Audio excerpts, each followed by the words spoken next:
Em nome do Pai, do Filho e do Espírito Santo. Amém. Ave Maria, cheia de graça, o Senhor é convosco. Bendita sois vós entre as mulheres, e bendito é o fruto do vosso ventre, Jesus. Santa Maria, Mãe de Deus, rogai por nós, pecadores, agora e na hora de nossa morte. Amém. São José, rogai por nós. São Felipe Neri, rogai por nós. São Miguel Arcanjo, protegei-nos. Santa Teresa de Jesus, rogai por nós. Nossa Senhora de Fátima, rogai por nós. Em nome do Pai, do Filho, do Espírito Santo. Amém. Bom dia a todos. Nós estamos aqui na página 180 da biografia de Santa Teresa de Jesus, escrita por William Thomas Walsh. Pelo decurso de 2 anos ou mais, teve ela, quase continuamente, a consciência da presença da sagrada humanidade a seu lado. E durante esses 2 anos, fez quanto em seu poder estava para resistir, receando estar a ser iludida ou ser indigna. No entanto, o tempo demonstrou invariavelmente a verdade das palavras proféticas que ela ouvia sob a forma já descrita. Foi em casa de Dona Guiomar, ao que parece, em 1558. Aqui tem um depoimento da Dona Guiomar, né, numa das biografias de Santa Teresa, a respeito disso, que ela recebeu pela primeira vez a terrível carícia a que se chama a sua transfixão. Em diversas ocasiões, estando em êxtase, experimentou uma oração que compara com, abre aspas, uma certa espécie de ferida, pois realmente parece à alma que uma seta atravessa o coração ou ela própria. Assim, produz grande dor e faz a alma queixar-se. Mas é tão doce essa dor que quisera nunca acabasse.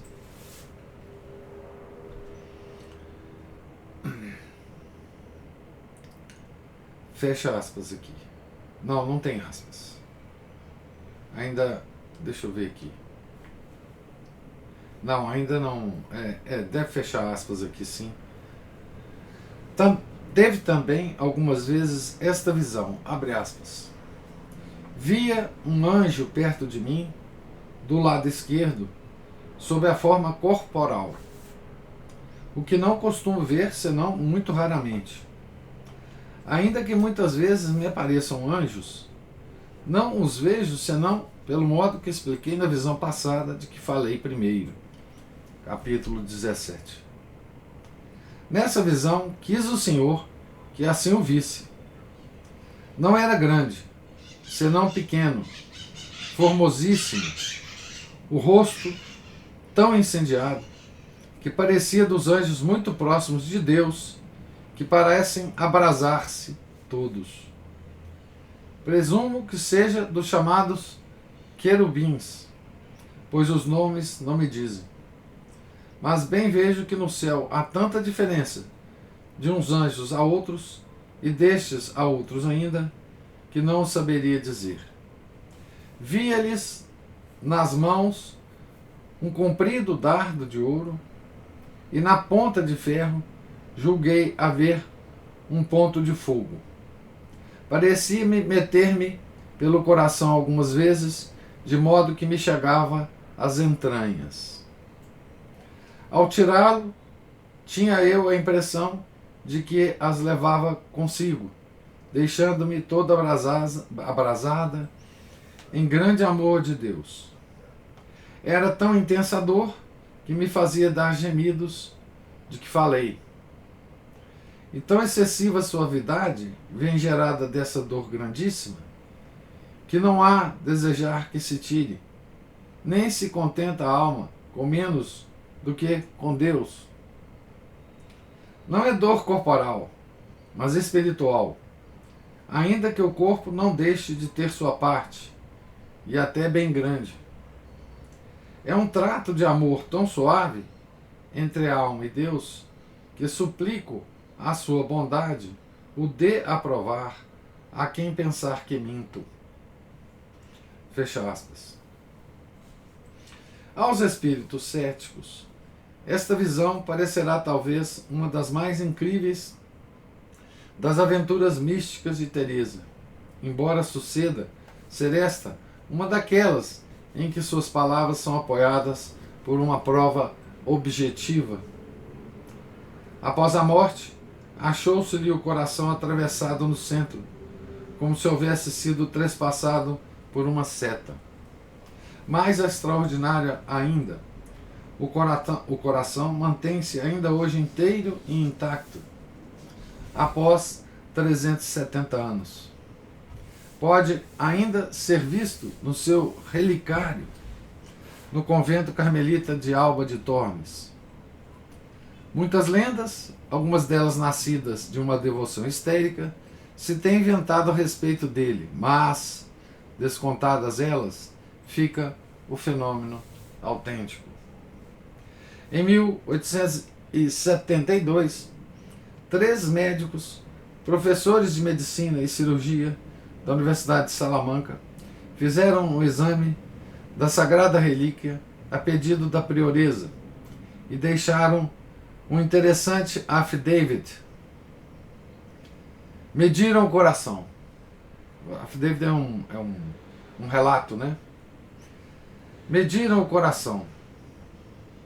Notaram que era de um bronze avermelhado e que o seu estado de conservação era tal que não podia ser explicado por nenhuma causa natural.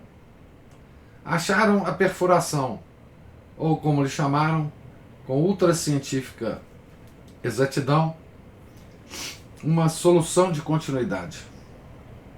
Dos 2 lados do coração, acima das aurículas esquerda e direita.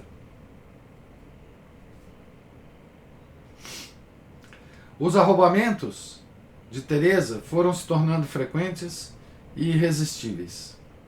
Havia de ver Cristo na hóstia, durante a missa, e especialmente depois de receber a Sagrada Comunhão, havia de ser arrebatada por um êxtase durante o qual alguns dos sentidos era como se não existissem, enquanto, ao mesmo tempo, todo o seu corpo subia no ar, como se fosse erguido por mãos ou cordas invisíveis, e assim ficasse suspenso.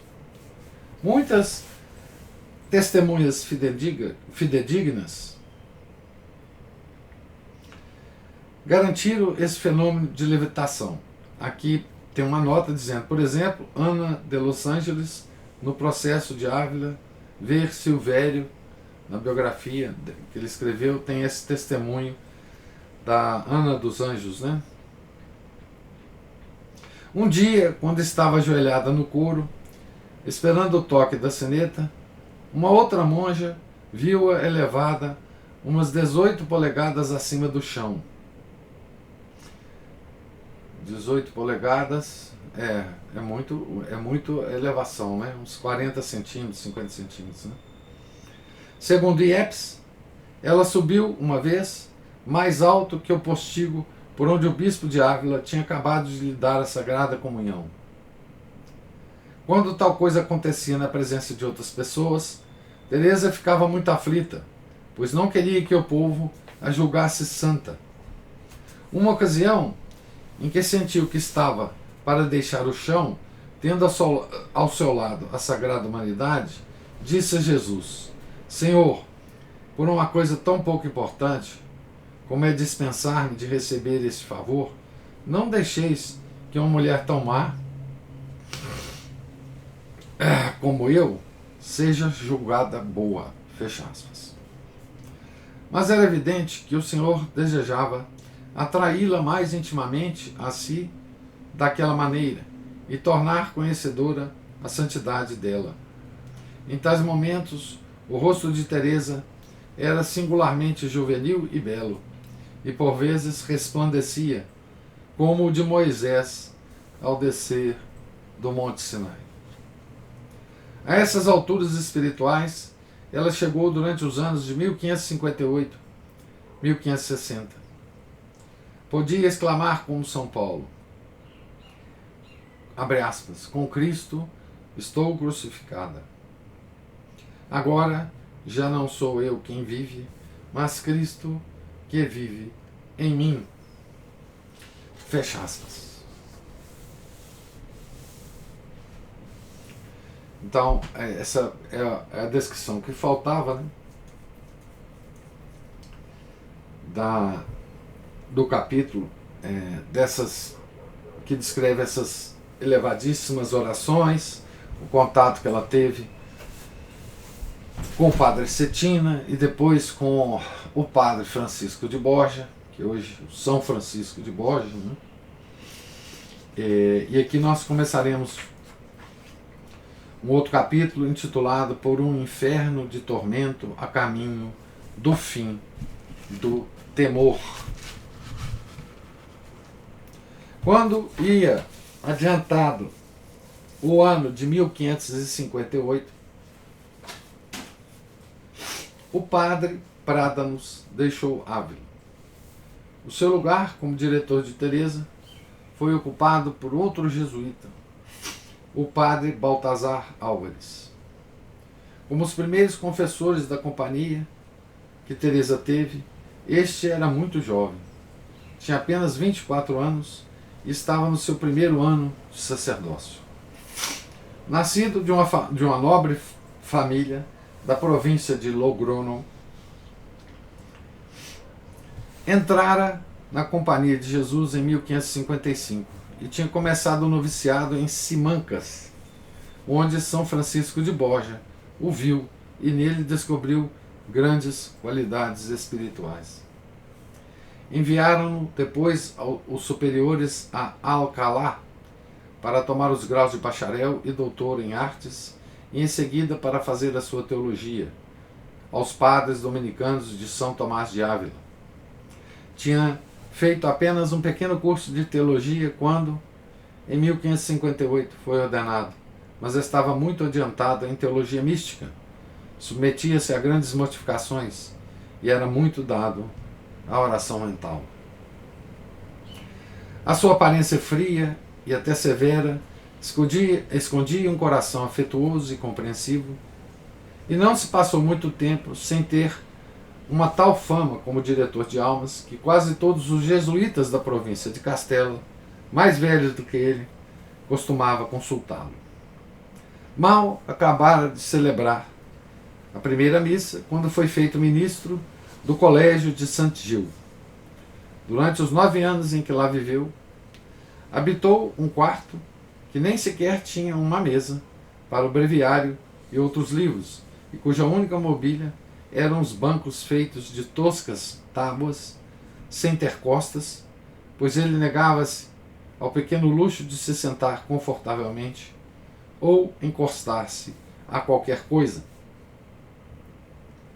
Padre Álvares, tal como seus antecessores, acreditou que os êxtases e visões de Teresa vinham de Deus.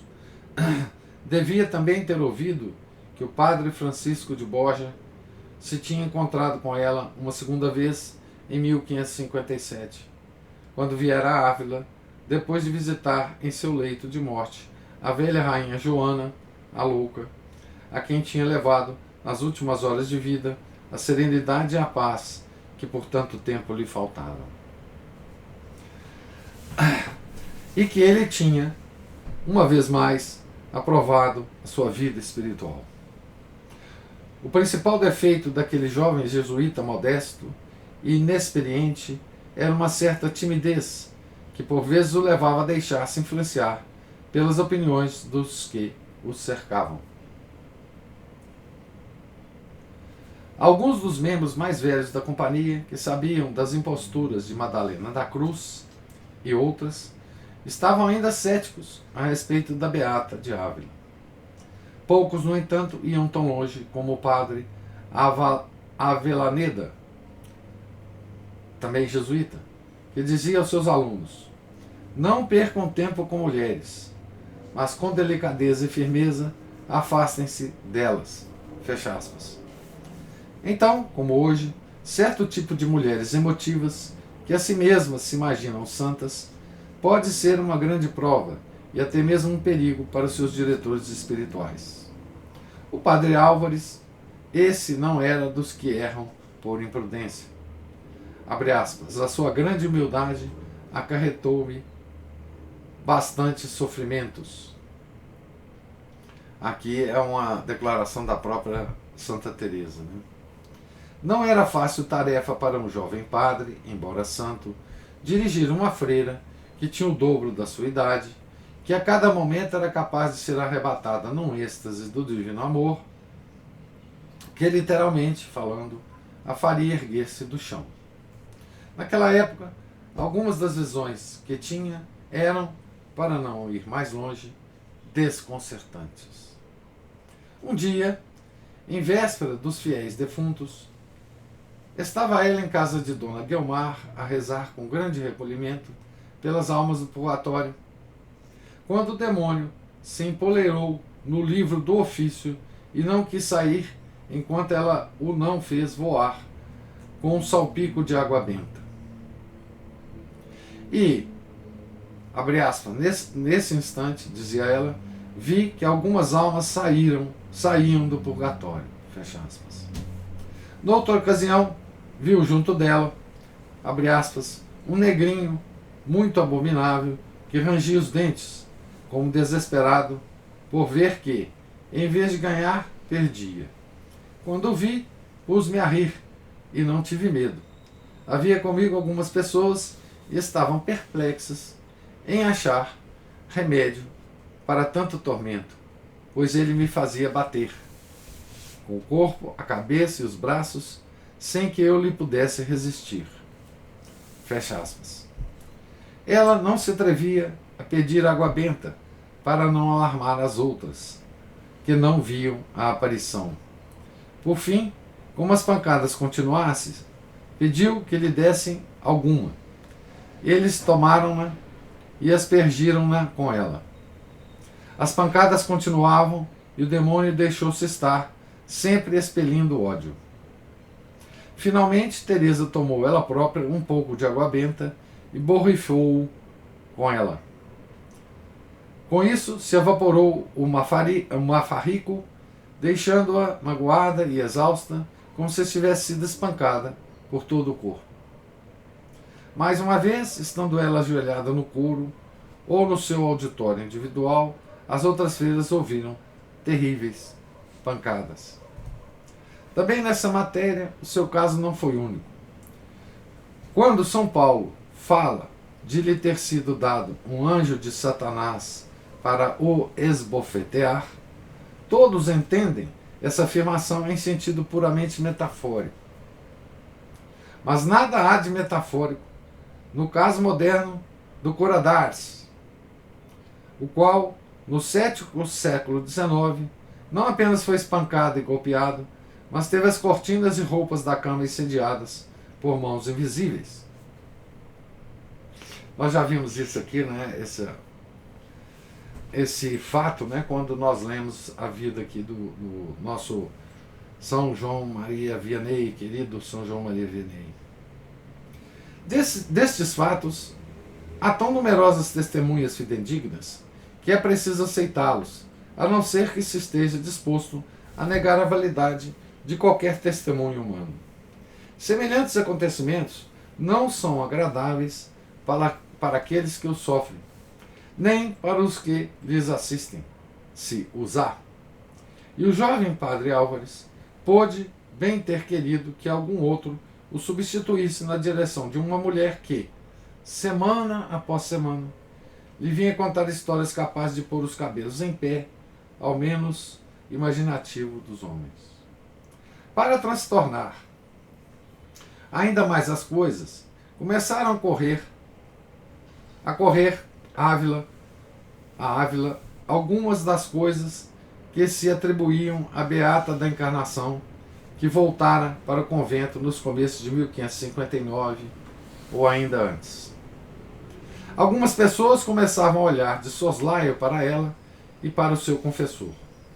Alguns arriscavam-se a avisá-lo de que, se continuava a ouvir as confissões de uma pessoa tão evidentemente em poder do demônio, podia ele próprio acabar por ser mau, podia vir a enlouquecer, podia perder a sua alma. Aqueles que mais instantemente o advertiam, estranho é dizê-lo, eram 5 ou 6 dos amigos mais queridos de Teresa. Todos, afinal, exceto Dona Guiomar, que nunca duvidara dela.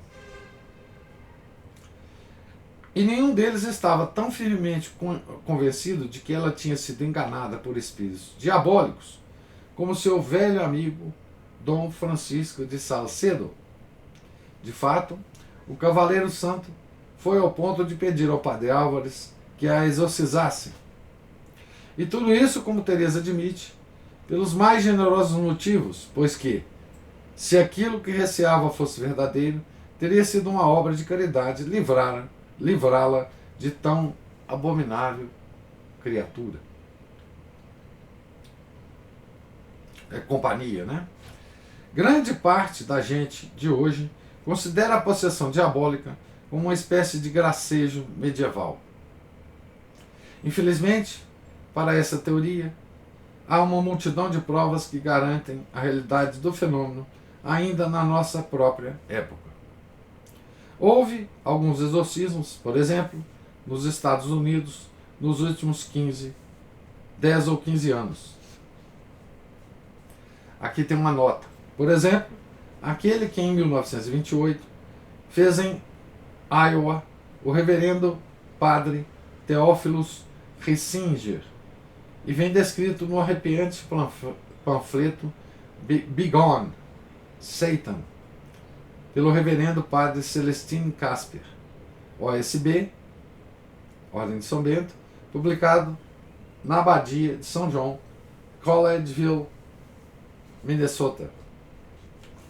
Não é muito para admirar que os amigos de Teresa sentissem verdadeiro pânico, o qual depressa se espalhou por uma grande parte da população de Ávila. Isso é duplamente compreensível se nos recordarmos do estado do mundo em 1559. 2 anos estivera o povo espanhol dominado pelo medo e perplexidade, quando, em outubro de 1556, Carlos V voltou, doente e prematuramente velho, para passar os seus últimos dias no mosteiro de Yuste. Entregou a coroa de Espanha a seu filho Filipe II e, com ela, o delírio da política imperial. Enquanto o Duque de Alba marchava sobre Roma e humilhava o Papa Paulo IV, Filipe levantava um grande exército com que infligiu os franceses. Em São Quentin, uma derrota esmagadora. Como o marido de Maria Tudor, apegou-se às perdidas esperanças de fazer regressar a Inglaterra ao redil católico. Tinha perdido a ocasião de suceder a Carlos como imperador. Mesmo assim, com todas as possessões espanholas e a Inglaterra, esperava ser o mais poderoso monarca do mundo. E como católico sincero, tencionava usar de toda a sua influência para desfazer a obra de Lutero e de Calvino, restituir a unidade ao mundo cristão e pôr termo à ameaça vinda dos muçulmanos, cujas galés, em 1558, flagelavam as costas da Itália e arrancavam Trípoli aos cavaleiros de São João. Deste modo cor-de-rosa, Filipe foi despertado por uma série de rudes golpes e cruéis surpresas. A sua guerra contra o Papa era excessivamente impopular em Espanha, onde houvera gente capaz de clamar contra o saque de Roma pelas tropas imperiais, feito no ano em que ele nasceu. E como tinha o tesouro vazio, não pôde continuar as vitórias contra os franceses. Quando morreu sua mulher, Filipe pensou vagamente em casar com a irmã dela, Isabel, mas foi contrariado pelos magnates, a quem não tinha tido o cuidado de tirar, quando pudera, o produto do saque da igreja, lá na Inglaterra. Tinha eles agora a rainha nova nas suas mãos, e tratavam de assegurar que o peso da Inglaterra ficasse para sempre do lado anticatólico. Entretanto, o imperador fez uma terrível descoberta em Espanha. Enquanto ele e o filho andavam a defender a Igreja Católica em regiões distantes, a heresia que eles perseguiam na Inglaterra, Alemanha, de acordo com o rei de França, na França, invadira secretamente a Espanha e tornara-se uma ameaça para a unidade política e religiosa por tão alto preço obtida por Fernando e Isabel. Por isso, embora a Inquisição tivesse caído em relativa inércia em seguida à descoberta de Madalena, a Iluminada, o imperador determinou-lhe que voltasse a todo o rigor inicial e purgasse a Espanha de qualquer conspiração anticatólica.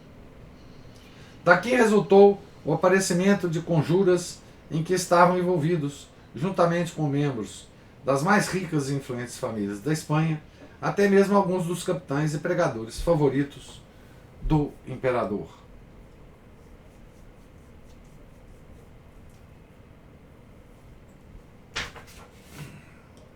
Pela mesma altura, alarmou-se Filipe ao saber que Frei Bartolomeu Carrança de Miranda, que era confessor de sua mulher e por ele designado para arcebispo de Toledo, era suspeito de defender as opiniões de Lutero, e após longa investigação consentiu que ele fosse preso pela Inquisição.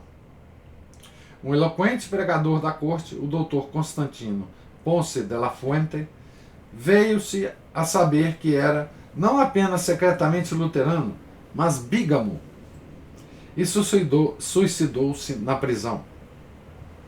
Em Sevilha, a heresia lançou raízes no relaxado mosteiro Jerônimo de Santo Isidoro, e daí se espalhou indiferentemente entre freiras e frades, e homens e mulheres de toda a cidade.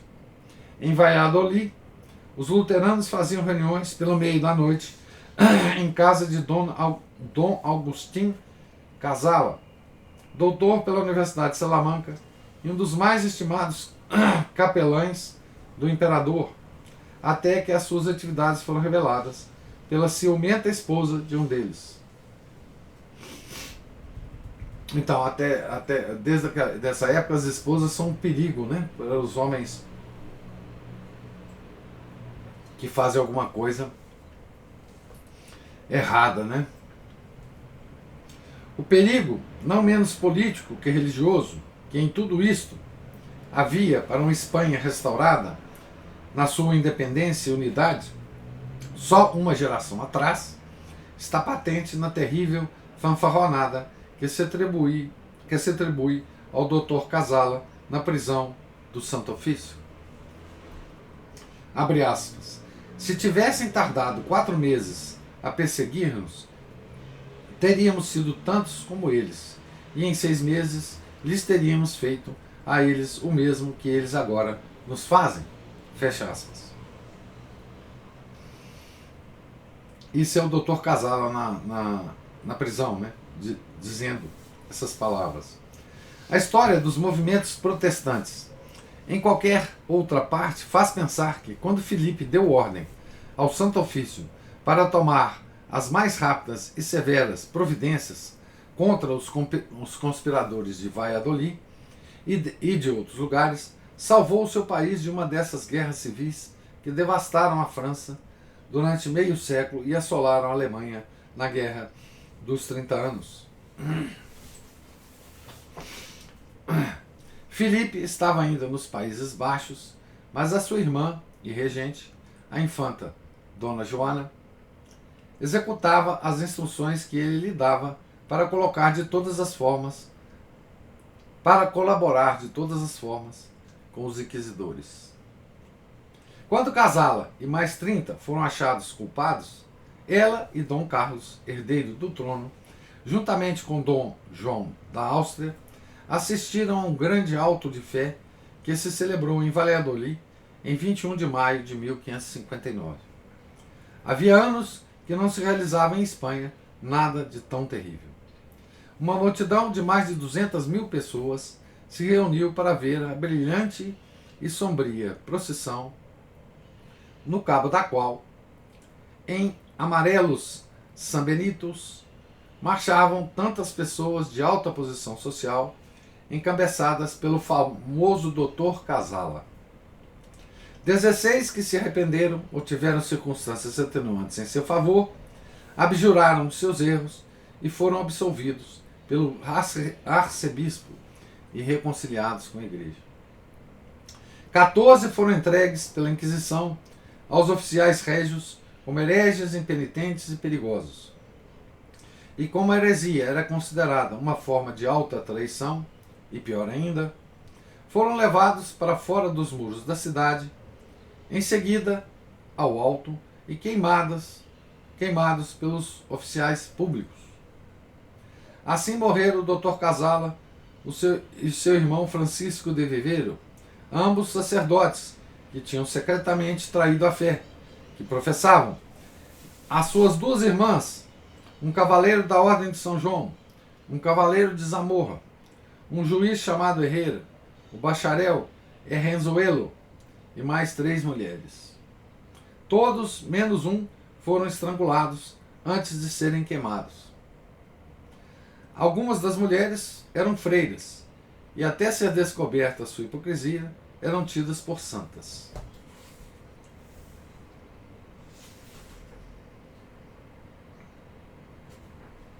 Quando, no princípio do outono, o rei Filipe chegou da Holanda, eu vou ter que continuar essa leitura um pouco mais hoje, gente, para a gente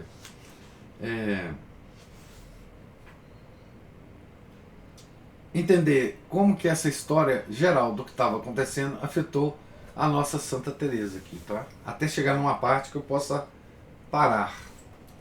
Quando, no princípio do outono, o rei Filipe chegou da Holanda, um dos seus primeiros atos foi assistir a um auto de fé, que aos 8 de outubro se fez na mesma cidade. Dos 28 condenados nessa altura, 14, incluindo um nobre chamado Dom Carlos de Ceso, foram queimados depois do auto. O rei não assistiu às execuções. A sua suposta predileção por estes espetáculos faz parte da lenda criada à sua volta pelos inimigos da Espanha e da Igreja. Em Sevilha foram queimados 50, incluindo um venerável dominicano que, sob a capa de grande fama de santidade, se descobriu que ensinava o protestantismo aos seus penitentes nobres e lhes emprestava livros luteranos em espanhol. No ano seguinte foram queimados 29 católicos que secretamente ensinavam o judaísmo. Para o católico espanhol, cujos antepassados tanto tinham sofrido pela fé, a doutrina luterana sobre as boas obras era apenas uma nova versão do pessimismo semi-oriental subjacente às doutrinas dos iluminados e de outros hereges maniqueístas. Eles tinham essa sensibilidade, né? O ódio que tinham tido aos alumbrados era agora transferido, por conseguinte, para os luteranos. A isto se juntou um elemento de ódio racial quando se veio a saber que muitos deles, como Casala, descendiam de famílias cujos secretos intentos de destruir a Igreja Católica, embora pretendendo pertencer-lhe, tinha levado os reis católicos a estabelecer a Inquisição espanhola. Tudo isso veio a cair dobradamente sobre a irmã Teresa da Encarnação.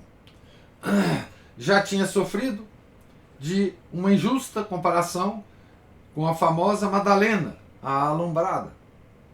Agora começava-se a suspeitar que ela fosse membro da nova seita luterana, pois não tinham os sequazes do Dr. Casala exercido em Ávila um ativo proselitismo? Eles tinham-se precisamente aproximado de Dona Guiomar de Ulloa e das suas amigas, sabendo, como por experiência sabiam, que beatas pouco instruídas, mas zelosas, facilmente se persuadiam a aceitar inovações mascaradas de piedade reformadora. E que as viúvas eram especialmente vulneráveis, Mas ao saberem que elas se confessavam a diversos padres de várias ordens, desistiram do intento.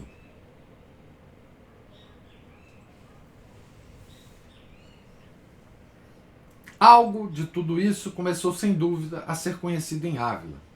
Já muitas pessoas respeitáveis iam dizendo que era tempo de a Inquisição olhar para algumas das frequentadoras da casa da Dona Guiomar e da Encarnação, e que se a beata não tinha cuidado, acabaria por ser queimada.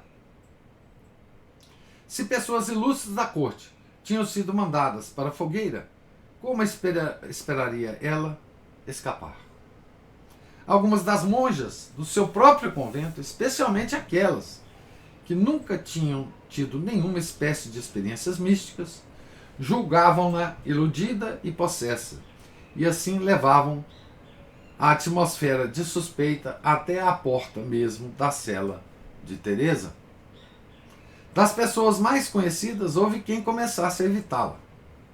Diziam algumas que ela estava provavelmente recebendo o castigo de pecados da vida passada, não revelados aos confessores.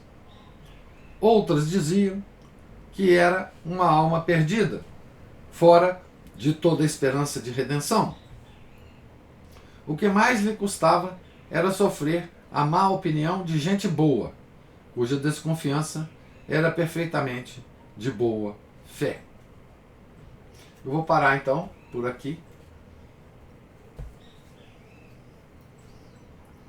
porque aqui já dá para entender, né, a situação de Espanha, da época que ela vivia, não é?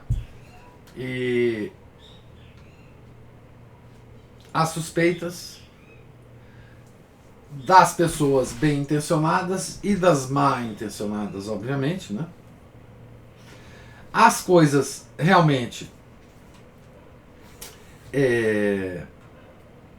impressionantes, né, que acontecia com ela.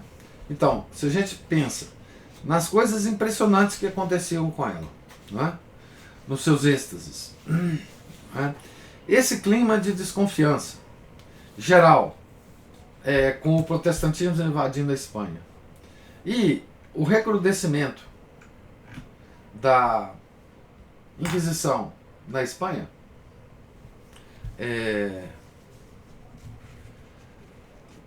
nós conseguimos imaginar, né?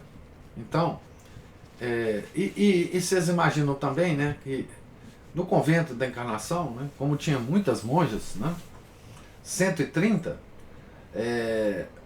mais as moças que frequentavam, mais todo mundo que girava em torno desse convento, nós podemos imaginar a quantidade de fofoca, né, que saía dali, né? Inclusive fofoca sobre as próprias experiências místicas de Santa Teresa, né? As deformações, enfim. O disse-me disse, eu vi assim, eu vi assado, enfim. É possível imaginar, não é? Essa atmosfera que se criava então em torno da nossa santa, não é? Nós vamos ver o desenrolar disso e como é que a Inquisição vai agir no caso de Santa Teresa, né?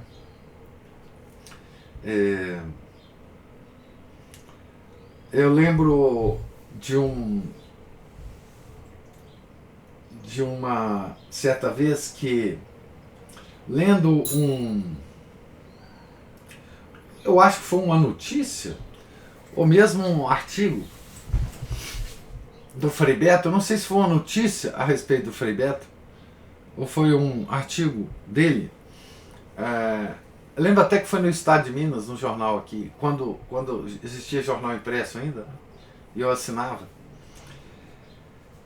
Mas o artigo sobre o Frei Beto, ou o artigo dele, dizia que ele tinha, então, recentemente, na época do artigo,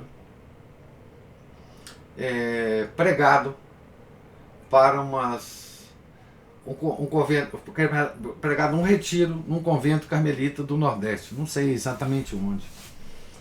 E nesse artigo dele ou de alguém sobre ele, estava dito que ele tinha pregado sobre Santa Teresa como uma feminista.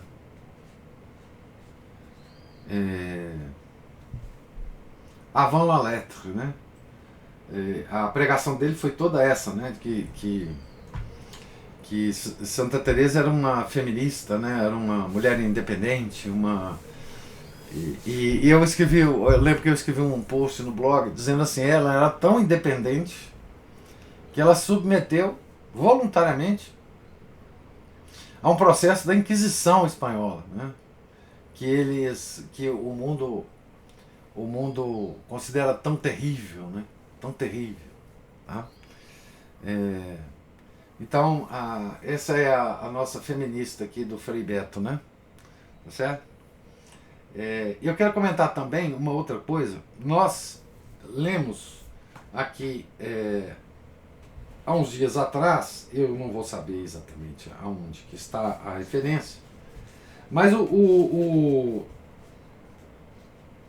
autor aqui, o William Thomas Walsh, ele se refere.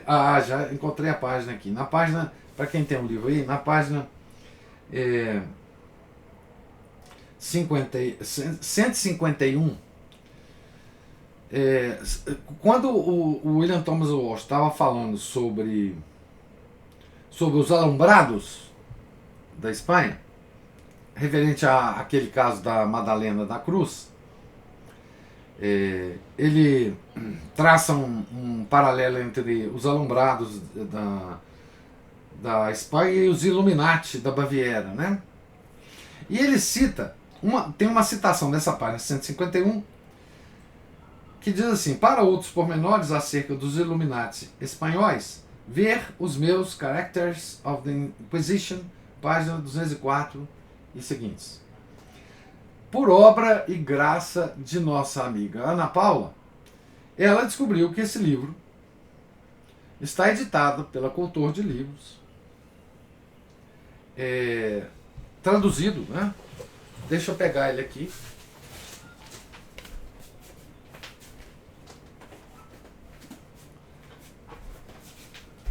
Traduzido para o português. E é esse livro aqui. Os Protagonistas da Inquisição. William Thomas Walsh. Eu, obviamente, já comecei a ler e o livro é realmente extraordinário. Eu estou aqui sugerindo a compra desse livro imediatamente por vocês, porque ele é muito bom, esse livro. Muito bom, certo? Então eu queria deixar essa... Chama Os Protagonistas da Inquisição, tá certo? A Cultor de Livros traduziu esse livro. Aqui, lamentavelmente, as editoras brasileiras não aprendem. Oh, meu Deus do céu. Não, tem. De 2022 a publicação desse livro, tá? E eu vou dar só uma notícia para vocês, que ele para contar a história, ele usa algumas pessoas.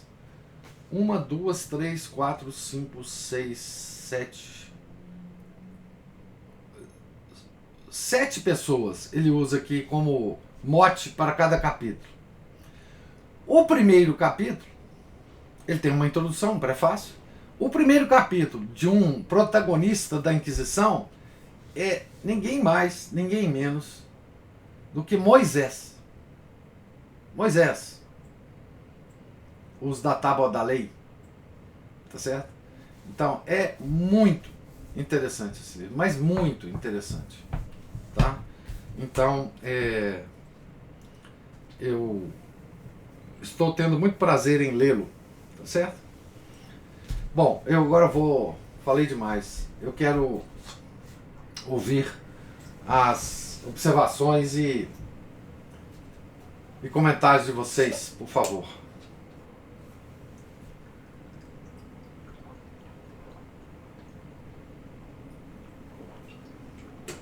Oi, professor. Diga, Márcio. Beleza? Bom, são coisas que gostaríamos de ver nos nossos tempos, né? Inquisição agindo, impedindo muita gente aí de preencher os lugares, né? Se a Inquisição tivesse ativa, não tinha essa baderna, não. Essa bagaça, não. Né? Bispos, arcebispos, Não tinha bagaça. padres, nos lugares errados. Não tinha, não. Principalmente influenciando um monte de gente aí, levando pro erro, né? Não. E interessante como também, né, mais um relato aí de ver como as heresias elas são como as ideologias, né? Começam fermentando, né, modificando o pensamento das pessoas e acaba terminando num conflito bélico, E né? tudo como sociedade secreta, né? Começa tudo assim, né? Exatamente. Reuniões secretas, palavras de passe, senhas contra senhas, eufemismos, lugares desconhecidos, porões de casa. Isso, encontros noturnos entre as neblinas, né? Isso. Com as luz fraquinha, mortiça dos lampiões, né? Isso. Todo mundo falando baixinho. Isso. Só para os chegadinhos, né? A gente vê inclusive reflexo disso até desse modus agendi aí, né? Em muitas áreas da nossa sociedade. Né? Hoje tem toda a estrutura de sociedade secreta. É muita coisa que tem estrutura de sociedade secreta hoje em dia. Muito. Dos âmbitos privado, público, tudo. E quanto mais alto, mais isso dá para perceber, né? Desde dos níveis mais estratos mais baixos até os mais altos. Outro dia eu estava estudando, vendo como é que funcionam, porque a sociedade virou uma grande máfia, né? São máfias de tudo quanto é lado. Exatamente, as sociedades secretas, as máfias, elas são oriundas das sociedades secretas, né? São os carbonários. Na Itália, os carbonários. Começam ali, de repente eles pensaram, como toda sociedade secreta, organização revolucionária e guerrilheira, eles começam misturando lucros pessoais com objetivos políticos e depois eles acabam usando os objetivos políticos como meio para alcançar o lucro, né? E aí se tornam máfias mesmo. Né? E sodomia, né? Principalmente. Isso, exatamente. Para todo lado. A gente viu os políticos agindo assim, empresários agindo assim, mesmo pessoas... Né, os globalistas agem assim. As federações todas de empresários agem assim. Todos são verdadeiras máfias, né? E mesmo assim, às vezes a gente mais ralé assim também acaba que é o perigo, né, da elite, que ela põe um exemplo e o pessoal cá de baixo começa a seguir também, para sua própria desgraça. São esses maçons aí que se dizem maçons e têm orgulho de serem maçons. Tem até os stickers no carro. Sim, tá aparecendo cada vez mais. Né? Eles acham que estão na sociedade secreta, são tudo idiota completos. Pois é, o capeta tá lá batendo palminho e dando pulo, né? Mas se falar em capeta e dando pulinho aí, interessante, né? Você vê que a Santa Teresa está evoluindo e o bicho está perseguindo, né? Tem até o Saci Pererê, o negrinho, né? Só faltou ela falar que ela não tinha uma perna. Só falta aparecer o Curupira. Pois eu falo, pessoal, não duvido desses negócios, que eu já ouvi casos e já alguns aconteceram comigo, eu não duvido também. Não, também não, você tá louco? O senhor já passou com as dessas pessoas? Não, graças a Deus não, Nossa, eu já passei. Não são tão assustadores, não, pelo menos não foram tão assustadores assim, mas assim, é um choque porque é uma coisa totalmente inesperada, né? Isso aí. E a forma de manifestação, até que a gente começa a discernir o que é, é isso. Que aí você fica meio assustado, assim, na hora, depois, agora eu já sei o que é. Não, muito bem, mas tem então as horas que são assustadoras. Mas é isso, professor. Tinha mais outra coisa que eu tava pensando aqui, mas eu acho que eu tô esquecendo, eu tenho que anotar antes de falar, senão eu fico perdendo tempo, pessoal, aí. Bom, mas aí era só isso. Caso você queira estender algum comentário sobre dessas observações, eu tenho outras, né? Obrigado aí. Pois então, a Maria Cristina está falando, se tem adesivo no carro, significa que não sabe nada. Pois é, Maria Cristina, eu tive 2 irmãos que se gabavam de pertencer à maçonaria e de ter atingido o grau 33 da maçonaria. E eu ria muito deles e dizia isso para eles, né? Que eles eram uns imbecis completos, que eles não sabiam nada de nada, que não sabiam nada de maçonaria, que o que eles sabiam era só para consumo geral. Né? Essa ação dessa maçonaria que hoje existe por aí, né? Que nas cidades do interior, inclusive, é mais sensível essa presença, né? E ela tem outras organizações laterais, tipo Rotary Club, tem uma outra que chama, não sei como é que ela chama, que é muito famosa também. Isso é só para dar uma certa aceitação. Lions, isso. Lions Club. Lá na minha terra, inclusive, tinha no trevo da estrada que desvia para minha terra, lá em Formiga, tinha um monumento lá, uma formiga grandona assim, e em torno da formiga um símbolo, né, que é uma engrenagem, eu acho, se eu me lembro bem, uma engrenagem do Rotary Club. E nessas cidades do interior eles são muito influentes. Aqui também, né, nas cidades grandes. Mas essas organizações, o que elas fizeram foi formar a mente do mundo moderno. É uma coisa curiosa, porque a mente já está formada em torno de uma organização que imite a organização de uma sociedade secreta, né? Então, vocês vejam que a Inquisição ela teve que tratar desse problema lá nessa época, século XVI, século XV, né? Porque esse pessoal, no livro, nos protagonistas da Inquisição, o Thomas Walsh faz uma história, faz uma busca histórica muito interessante sobre como que essa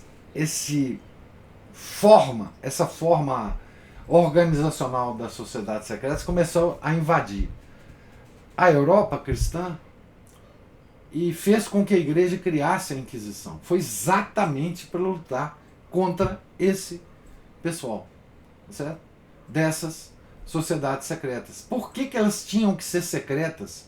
E por que elas tiveram que se formar ou se organizar da forma que elas se organizaram?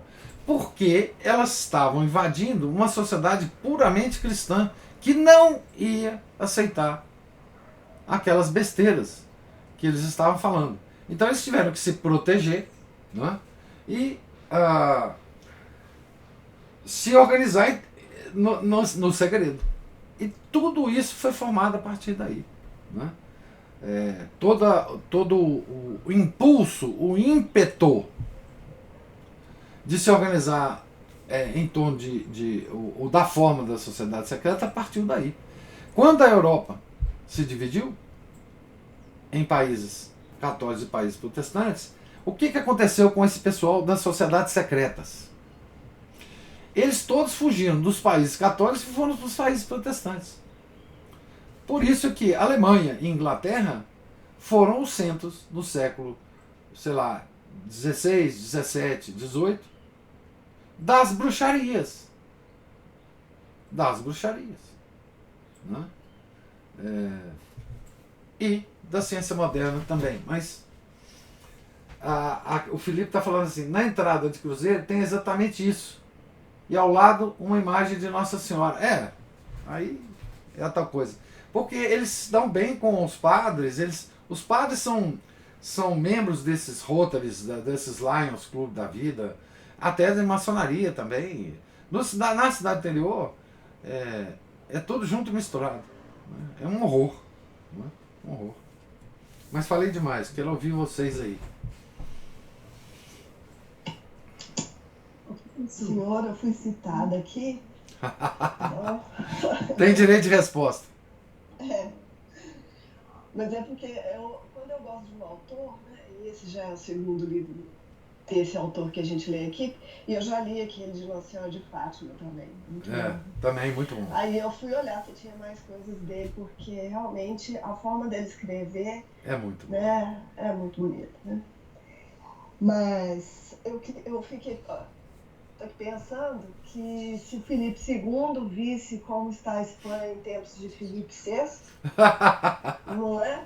Ah, meu Deus do céu. Ou talvez ele até esteja vendo de onde ele está, né? Não sei. Que tristeza, né? E ver toda aquela riqueza católica da Espanha virar só atração turística, né? É o que é hoje, né? E depois da Espanha ter lutado 700 anos para se libertar dos muçulmanos, né? Ah, pois é. Fora isso, né? E a outra coisa é a seguinte, me fez lembrar aquele conselho que o senhor nos dá sempre, o senhor volta sempre a essa tecla, que é a gente parar de preocupar em salvar o mundo, né?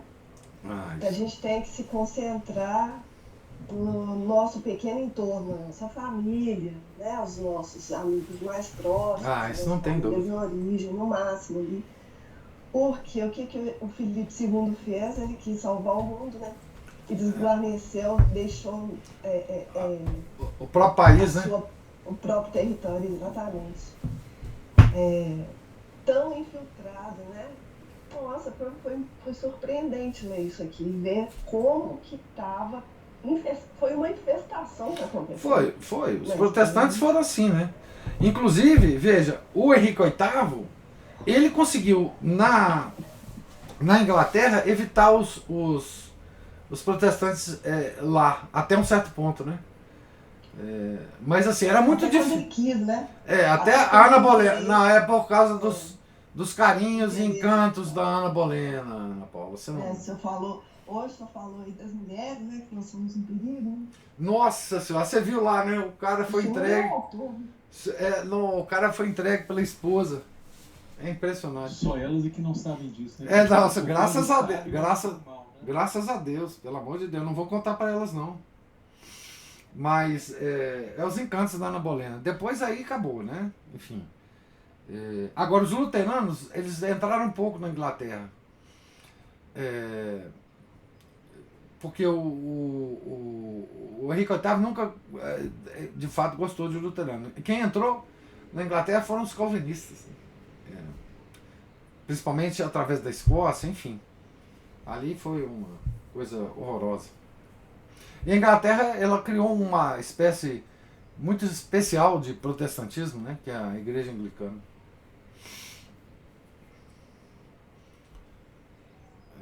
Mas a Cristina ia falar alguma coisa.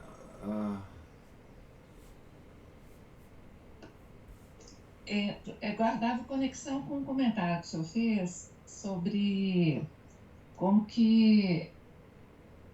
Eu não vou lembrar exatamente, não, mas, professor, eu estou revisitando alguns estudos meus aqui e coisas mais antigas sobre literatura e especialmente Goethe. E ontem eu fui escutar Fausto.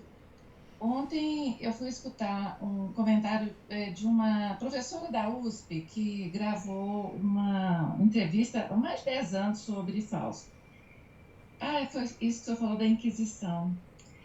E ela é muito interessante, ela falando assim, era uma pessoa que existiu e tal, mas como tudo, como tudo na época, por ele ter ficado famoso, ter ficado rico, a Inquisição perseguiu, porque naquela época todas essas pessoas que tinham algum conhecimento e tudo mais eram levadas à Inquisição. Uhum. E aí eu fiquei pensando assim, o professor, o Fausto, ele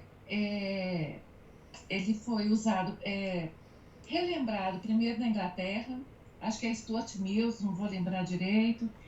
Depois ele foi aproveitado por Goethe.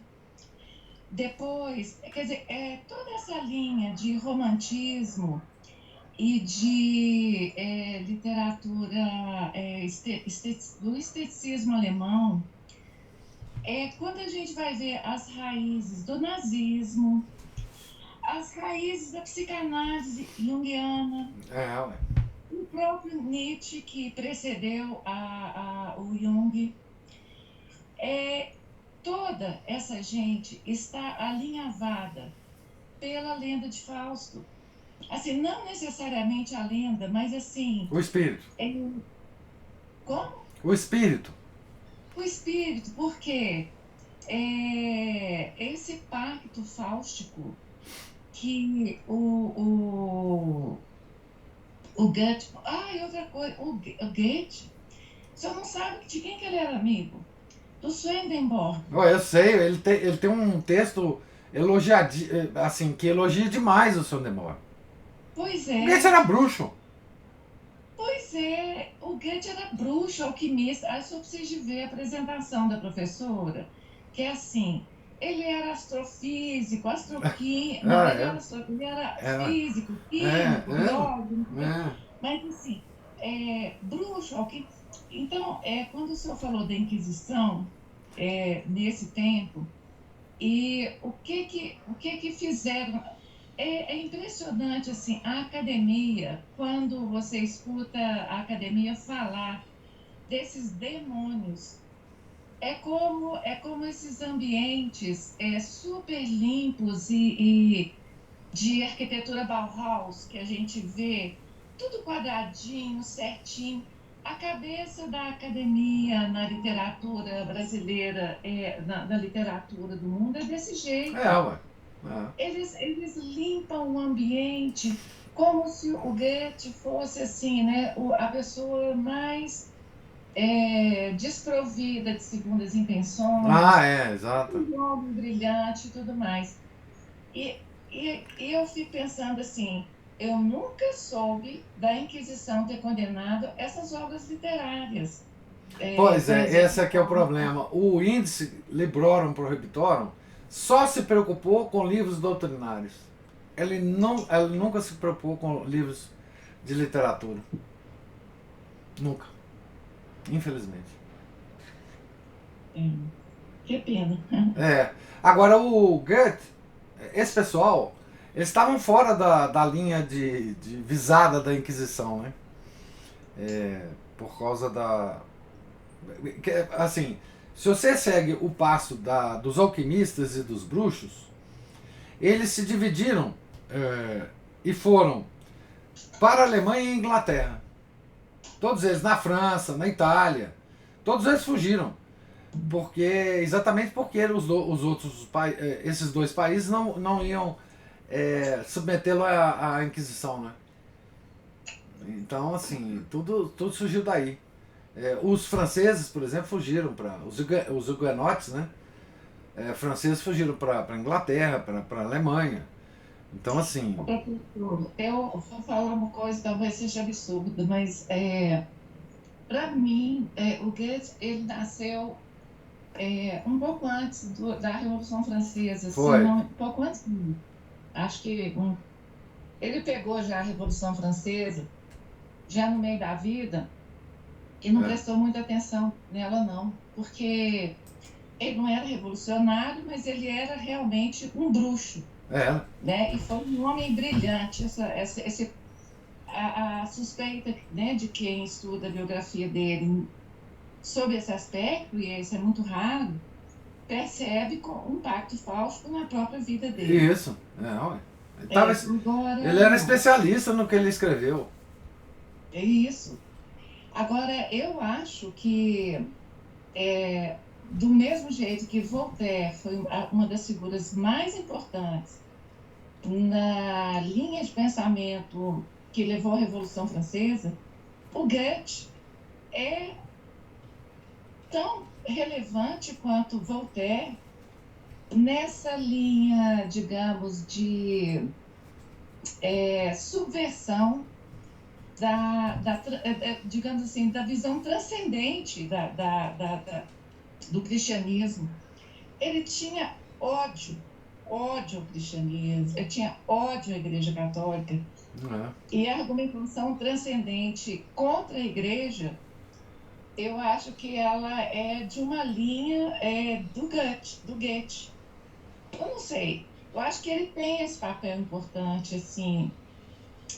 Talvez esteja sendo assim, que meus estudos são só de interesse pouco, mas é isso. Não, é isso mesmo.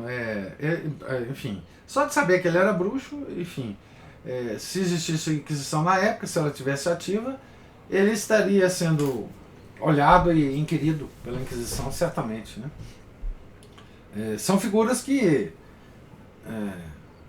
tiveram a sorte de nascer ou fora da jurisdição da Inquisição ou em épocas em que a Inquisição já não estava ativa, né? E por isso a coisa degringolou, né? Completamente. Mais alguma observação? Algum comentário? Então, nós estamos aqui na página 194 da biografia de Santa Teresa, e aqui nós voltaremos, se Deus quiser, na próxima segunda, né? Tá certo? Fiquem todos com Deus, tenham um santo dia, Deus lhes pague a paciência, a presença, e na segunda, se Deus quiser, a gente volta, tá certo? Em nome do Pai, do Filho e do Espírito Santo. Amém. Ave Maria, cheia de graça, o Senhor é convosco. Bendita sois vós entre as mulheres, e bendito é o fruto do vosso ventre, Jesus. Santa Maria, Mãe de Deus, rogai por nós, pecadores, agora e na hora de nossa morte. Amém. São José, rogai por nós. São Felipe Neri, rogai por nós. São Miguel Arcanjo, protegei-nos. Santa Teresa de Jesus, rogai por nós. Nossa Senhora de Fátima, rogai por nós. Em nome do Pai, do Filho, do Espírito Santo. Amém.